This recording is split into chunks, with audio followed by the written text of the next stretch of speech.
इतना इज्जत मिले तो इंसान साला नरकों में रह जाई। कहाँ खोल बड़ा? कुछ ना। चला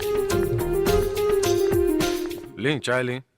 मलखान दादा, मुख्यमंत्री हमनी के हर हाल में मंत्री पद से हटावल चाहता रे। अरे इंक्वायरी बैठा दले बस ससुरा हमनी के खिलाफ पूरा तरह से बदनाम कई के तब हटावल चाहता हमनी के। हाँ मलखान दादा। सरकार, मीरा बबनी आइल बाड़ी, आपसे केहू के मिलवावल चाहता रे। बुझाऊं? जा देखो।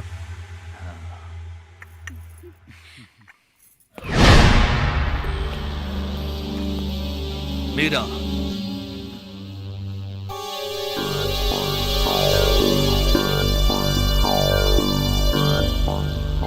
आज तो बिना बताओले यहाँ कैसे आ गए? बाबूजी से मिले के बाद और उनके बतावे के बाद कि हम शादी करता नहीं इनकरा से।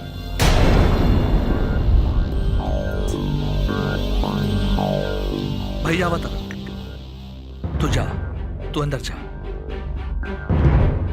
हमारा इंकरा से कुछ जरूरी बात करे के बा।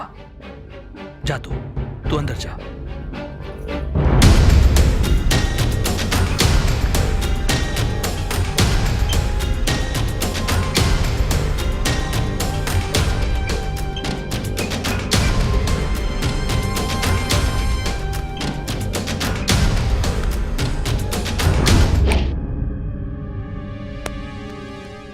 बिना हमने से बताओले ते मीरा से रिश्ता तय कर ले।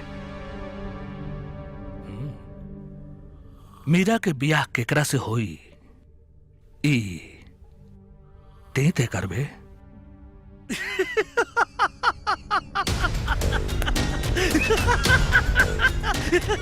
जान के खैर चाहता रहना तो अपना घरे भाग जाओ और दोबारा मीरा के साथ कब नजर हिले ते दुनिया से गायब हो जाइबे। और कहां जाइबे केहू के पतो ना चली। का बुझले? लोग सही कहे लरे कि बासी कड़ी में उबाल ना आवे। वहीं तोरा धमकी में कौनो दम नहीं के बुझा। का बकवास करता रे? इस समय के बहुत दिन से इंतजार ला हमरा। मलखाना भाई जाए दे, कौनो बात ना, ते आ गेली ना। आज तोरे नंबर लगा दे। का बकवास करता रे? जवाब दे साला। जवाब अब तू तैयार कर भुजंग, जवन की ऊपर वाला के अदालत में तोरा देवे के परी।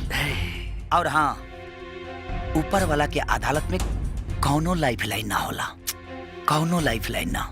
क्या है तू? ते अपना मौत से बात करा तारी भुजंग, बुझाई? अपना मौत से।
ही का कैले तू?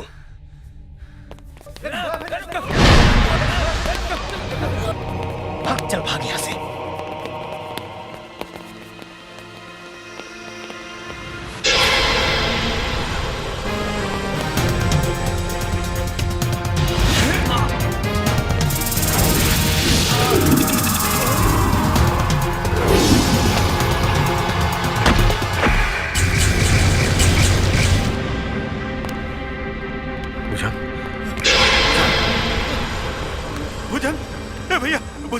भैया भुजंग के का हो गल भैया भैया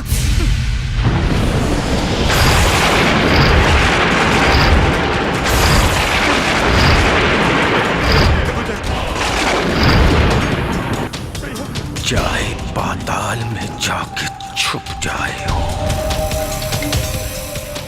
मलखान के प्रकोप से ओके क्यों बचा ना पाई? मलखान गिरोह के कई आदमी के खत्म कर चुकल बनी हम।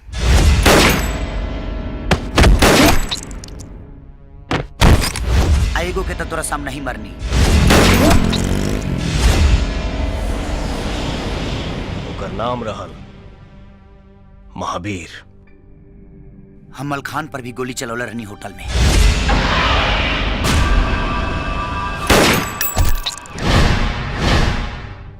लेकिन उ साला बच गई।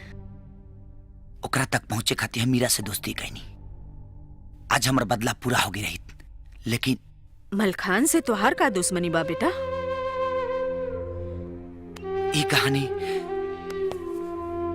15 साल पहले शुरू भई रहे और हम कसम खैले रहनी कि हमरा बाबूजी के कत्ल में जे भी शामिल भइल बा ओकरा के हम जिंदा ना छोड़ब। अब सिर्फ तू आदमी बच गई बा, मलखान और भौकाल। दरोगा जी बच्चा मर जाई, एकरा अस्पताल ले जाई। ई क्या?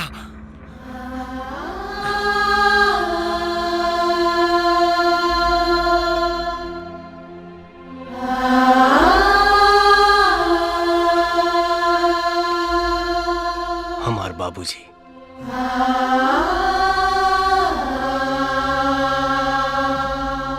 अरे नहीं की वजह से तो हम आज जिंदा बानी और आज तू भी हमार जान बचौला पौन भाई।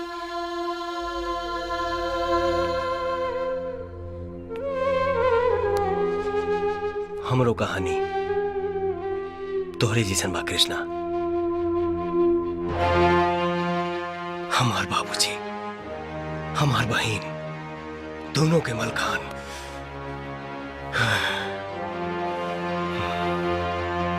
वो हत्यारा के खत्म करे के कसम खैले बानी हम। आज से हमने के मकसद एक बा। हमरा के भुला के लो।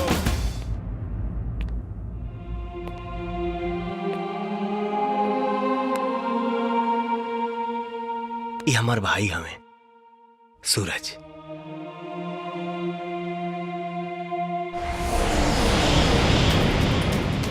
आज हमने तीनों प्रतिज्ञा करी जा। धरती फटे चाहे आसमान, अब तू ना बचबे मलखान। देखो मीरा, कृष्णा के हर कहानी तारा के बता देनी है। अगर वो अपना बाबूजी के हत्या के बदला ले चाहता ते में का बुराई बा?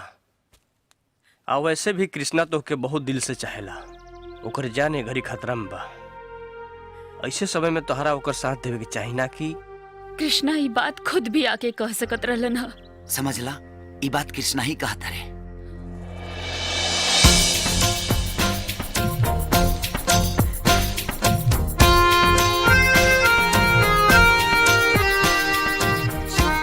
आज बता दो सारी दुनिया के कि मीरा खाली कृष्णा के है।